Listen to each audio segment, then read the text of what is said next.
Hi, I'm Jackie Tantillo, and this is Should Have Listened to My Mother. Many Americans, in my mind, are obsessed with food in a very unhealthy way, constantly keeping track of and counting what they can eat, shouldn't eat, but then eat and then regret.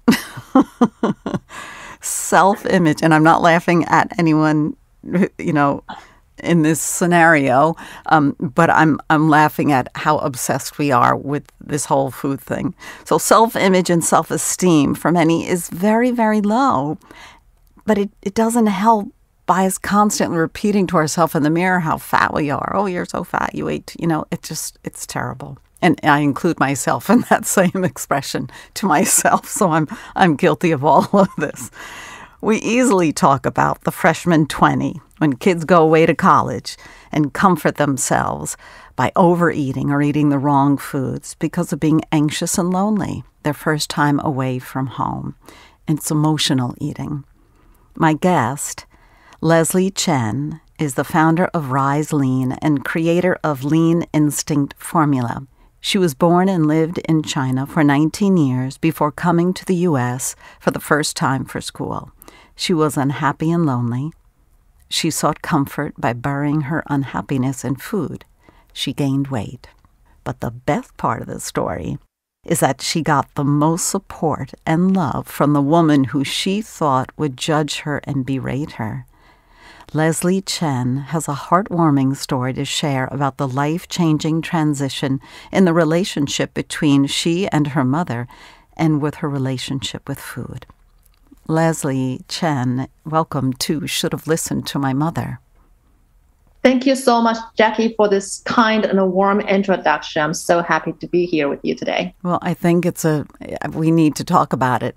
For women in particular, I think more so, but in general, to have a healthy society is a very important aspect of who we are and inner well-being, individual well-being.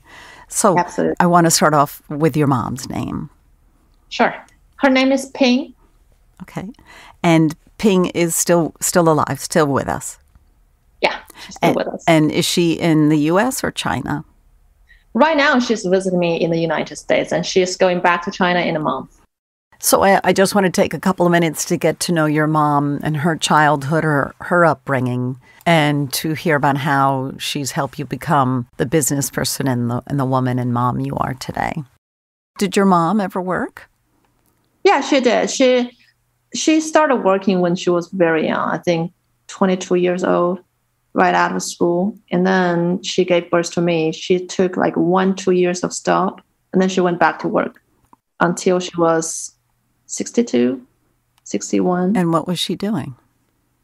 Oh, she managed, in China, we had a lot of state-owned enterprises. So she managed one of the state-owned enterprises in my city. And was it a manufacturing or corporate or bank? What line of? Corporate. Corporate. It was corporate, yes. And you mentioned school. Did she have a higher education? She didn't have a higher education. Back in her years, it was very difficult for her to get higher education because at the beginning it was banned entirely, and then they started opening up. It was also very extremely difficult to get into a university. She had a high school diploma, and that was in a different city. So there was a lot of political background of this. Now she had to move with her family to a rural city, not rural city, but rural area because of a political reason. And then 10 years later, they got back to Nanjing, which is her hometown and also my hometown. 10 years they had to live. They lived away. Yeah, they had to go away because politically, you have heard of the Cultural Revolution? Yeah. So many people were penalized during that era, right? With various degrees. Some people died. Some people were put in jail. My mom's father, as my maternal grandpa, used to be leading one of the major political roles in our city, municipal. And there was the Cultural Revolution going on. So most of the political figures at that time were penalized, and it was very tragic. So lucky for them is that they could go to they can say that I'm going to quit this role and I'm going to move to the suburbs, not even suburb, but really rural places where they don't have electricity or, they don't have anything there. They had no running water. So the entire family of 7 children moved there. And they spent 10 years there until 10 years later, the Cultural Revolution ended and a lot of things got resurrected. They were able to come back. And after all these years, these 10 years, was she able to use her father's connections again to get settled? It was very complicated. But my mom and dad, they were actually neighbors growing up.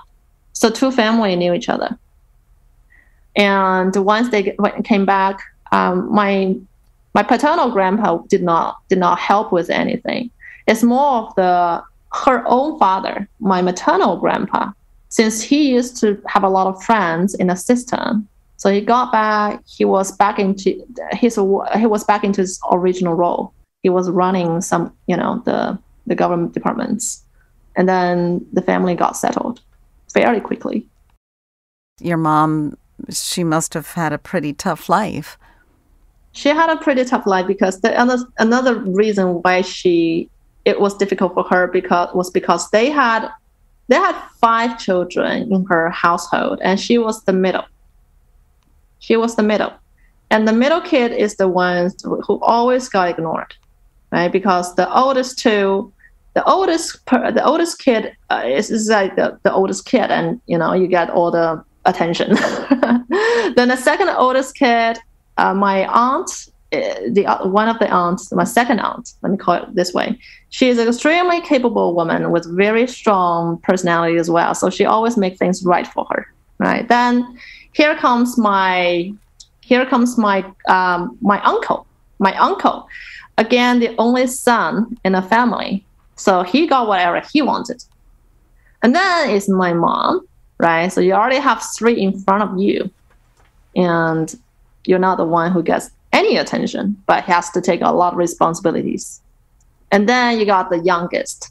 Again, this is the youngest. The youngest one is supposed to be the cynosure of all eyes in the family, right? Getting a lot of care from all the brothers and sisters. The baby of the family in America. Exactly. It's the baby of the family, right? It's the baby, yeah. So my mom, since she is the second last and she's not a son, she had to do a lot, not only for her parents, but also for the siblings. So that's why she's very independent. And even nowadays, if they have an issue, she's always the first trusted partner.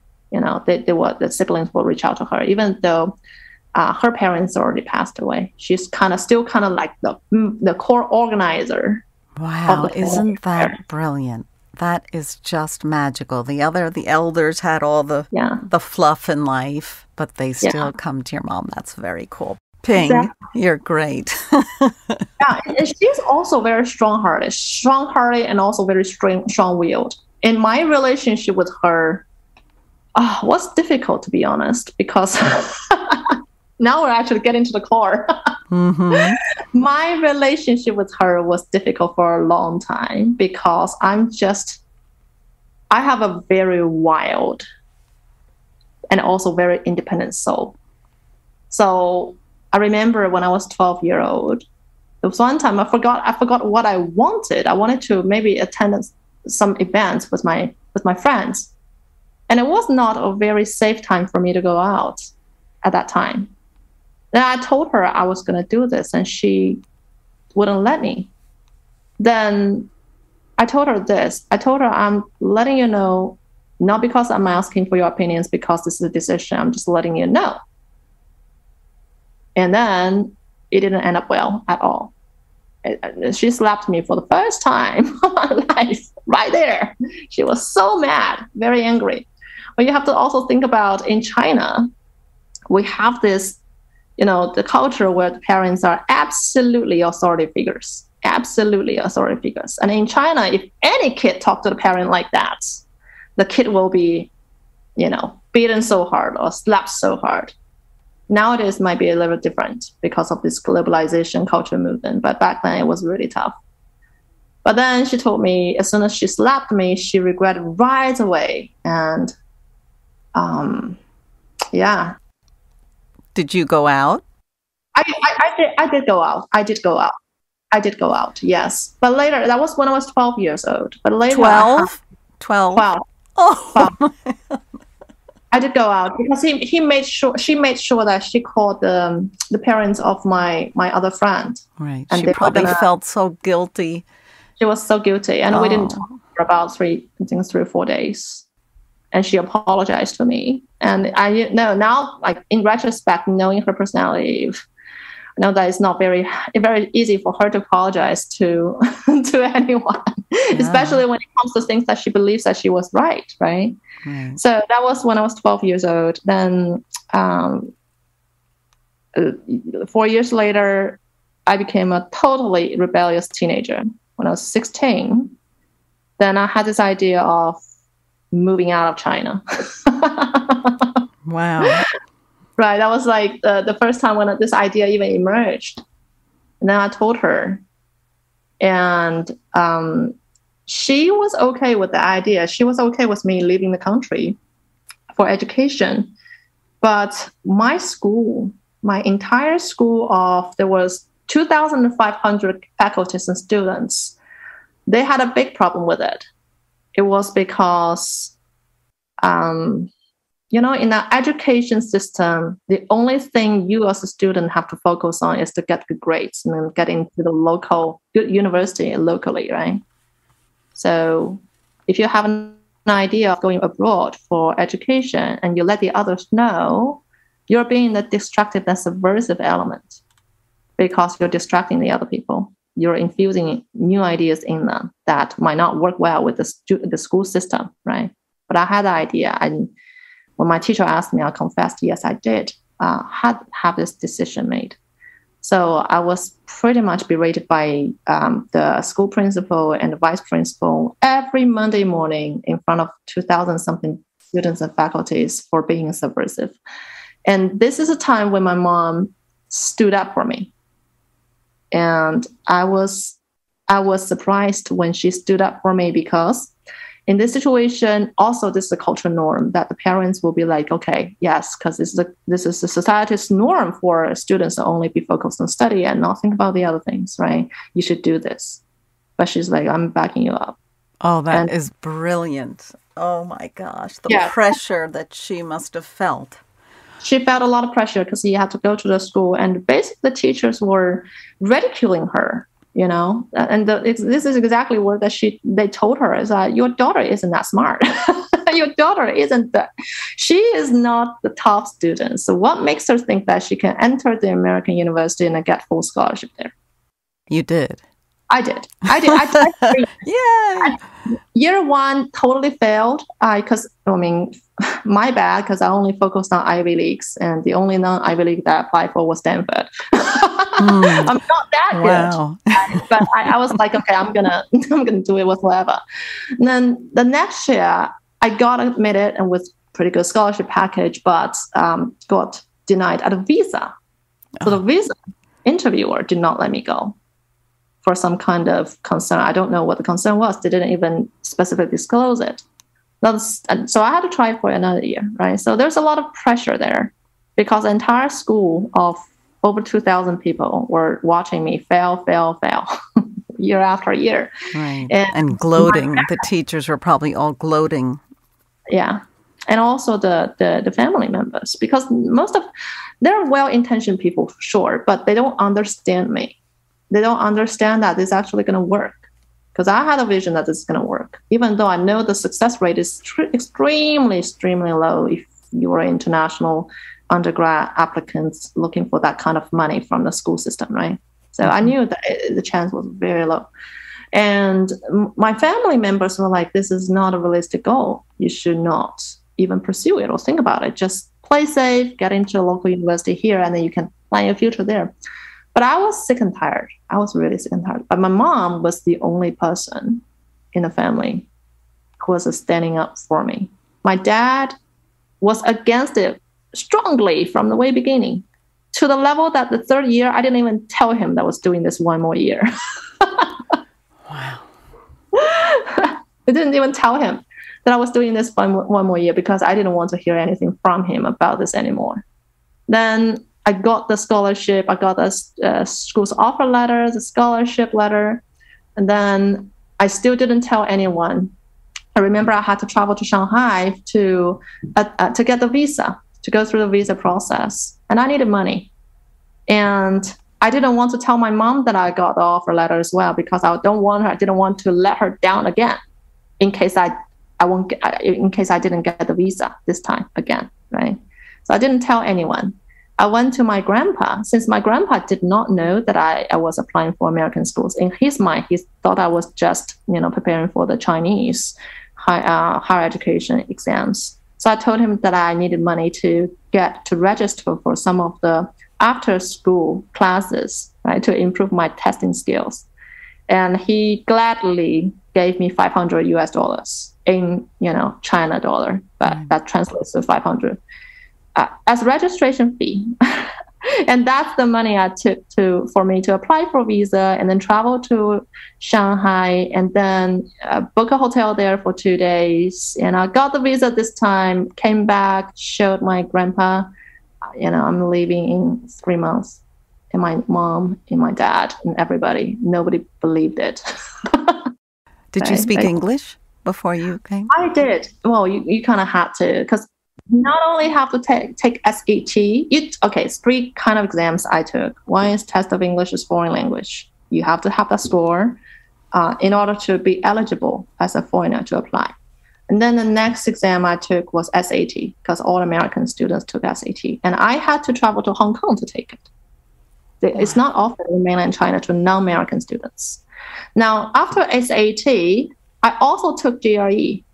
It was because initially the SAT tests were not offered in mainland China. I did not know if I could have a chance to ever take it in Hong Kong. So I took that GRE instead. I was thinking to myself, right, the student, if the school wants some proof of your academic aptitude and I cannot take SAT, then I might as well just take GRE to show that I'm, good on that side. So that's all the tests. Again, feeds back into the pressure because if you want to take the test, you have to study for the tests, right? And if you want to study for the test, that means that you're probably going to miss some homework at school. That is such a great story, Leslie. That's really great. It's just that you have to be very clear about what you want. About everything in life. Everything. So you made reference, I believe it was in your first email to me, about the challenges you had being away from China, being away from home, and being here living in the U.S. for the first time. And you had to get back on a plane and go home. And there were a lot of changes in your life between when you came here as a student in the U.S. to when you were going home. So could you share with my listeners how this definitely got going? Absolutely, Jackie. When I first came here, I did not anticipate I was going to gain 50 pounds. And it's not 15 because I know there is almost a proverb in the United States that freshman 15, but I gained 50. 50.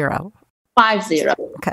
Yes. 30 pounds of the 50 was gained in the first 3 months. And the remaining 20, I put on extra 20 because I was doing different diets and it backfired.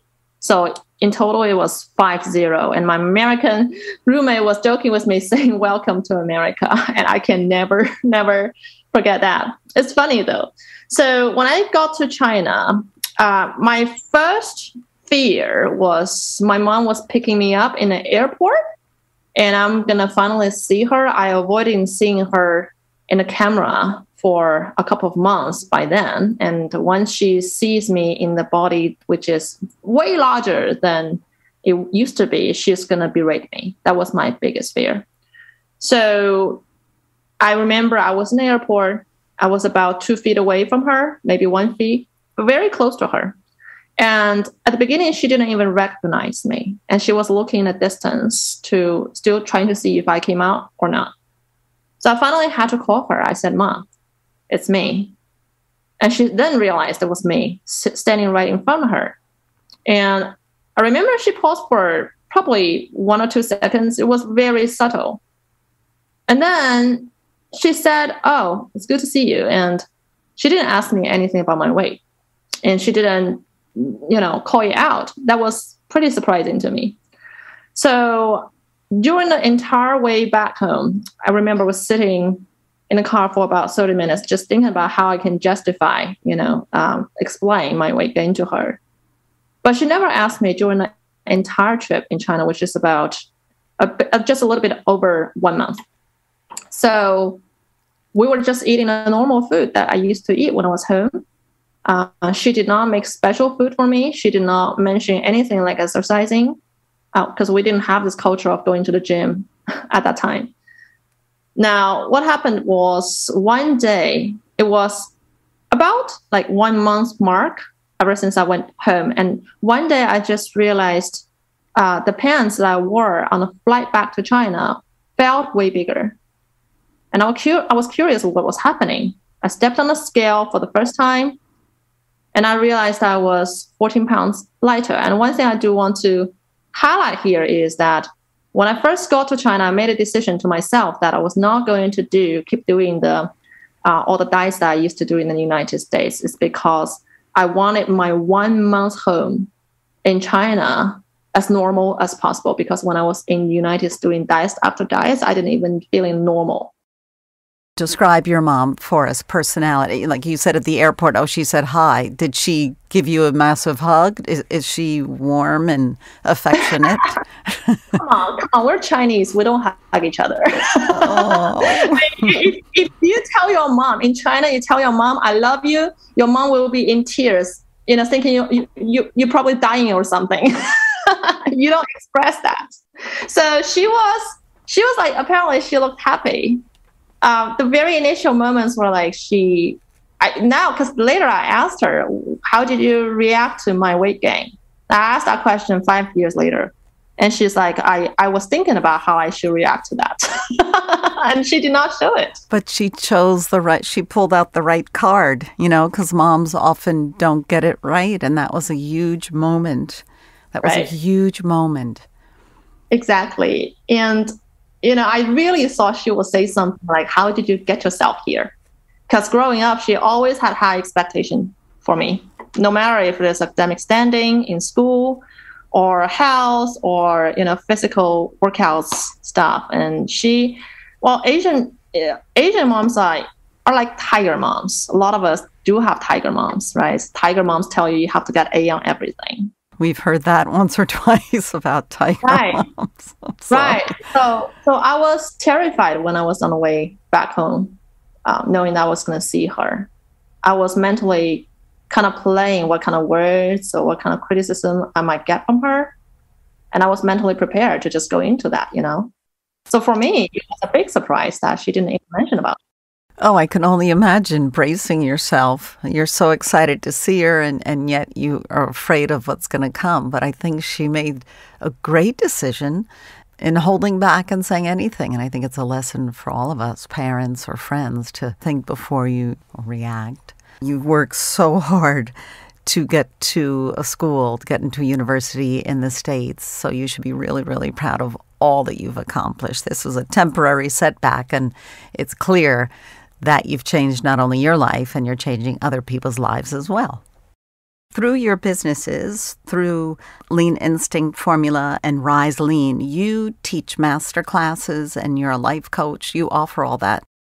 Should my listeners be interested in finding you? So your website is riselean.com, and you can get lots of information about Leslie on that website. It's very informative. And you can get your daily emails as well. Oh, did you enjoy the daily emails? Yeah, they're really great. There's a lot, even if you're not someone who's dieting or, you're very confident, there's a lot of really good information there to have you become aware. It's really great, really helpful indeed. You are not a doctor, correct? You've done a lot of research and studying over the years. Right, exactly. But you helped yourself, and you're healthy and happy, and that's the most important thing. And that's what I want to make sure my listeners understand, that they can all achieve this. Yes. I think it's important to make it very transparent. I'm not a doctor, right? So what I'm not teaching is not anything medical at all. It's rather a lifestyle and a kind of mindset and a routine, which can help you lose the weight effectively without being addicted to this weight loss game. So in a way, you can say that I'm replicating a lot of philosophy, right? Using a lot of philosophy and what I've learned from China, right? To inspire people here into a different kind of pattern or environment, inner environment, a psychological setting when it comes to a relationship with food. There's nothing medical there. And it's not magic. I mean, some of these formulas that you use are ancient Asian traditions, right? It's tradition, and it's very interesting because some of them are really magical. I can share with you why if your listeners are interested. It's actually very effective when it comes to curbing sugar. Yes, we have just a couple of minutes left. Sure, yeah. So one of the things that we do in China, I use the English name called T-cert. So it's T-E-A as tea, the tea that you would drink, and S-S-E-R-T. And that part is for dessert. It's the latter part of the word dessert. So T-cert. T-cert, the name, I created the name, and it represents the combination of tea and dessert. And this actually comes from our tradition for many, many years, talking about hundreds of years, and not just in China, but also in Japan and Korea, where we have the tradition when we have the dessert and pair it with tea. Because in China, we also have a lot of dessert that are sweet. But usually when you have the sweetness, you pair it with the tea because there is the bitterness in tea that helps you balance everything. It's just like the relationship of yin and yang, right? You want a kind of balance. And the good part of that, when it comes to curbing your sugar addiction, is that the bitterness actually helps you stop your further cravings for the sugar. So it not only just balances on it on a taste buds level, but also balances on the brain and the craving level, because later we did have many studies that proves that. I think one of that was published on National Institute of Health is called a little bit of bitter taste helps rewarding your brain's response towards sugar, which actually proves this theory. So I use this and I help my clients help their sugar craving, especially when they're having, let's say, some chocolate and they can't stop it. And before their body's responses towards sugar is wired, because that's more of a long-run approach, right? If you want to do it now, you can try to introduce some of the bitter food, for instance, the tea, something that is slightly bitter, to balance that sugar craving. So you feel like immediately you don't want the sugars anymore, instead of feeling you can't stop. So right before you run for the chocolate or the ice cream, you make your cup of tea first. So you have it. Exactly. You make the cup of tea first.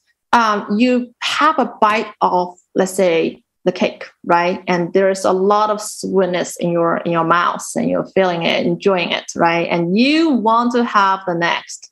At this time, stop for a bit, take a sip of the tea. And it's better be something, I'm not talking about fruit tea, I'm talking about herbal tea, like green tea, matcha, black tea, right? Have a sip of the tea, let it sit in your mouth for something like 10 seconds so that it's saturated there.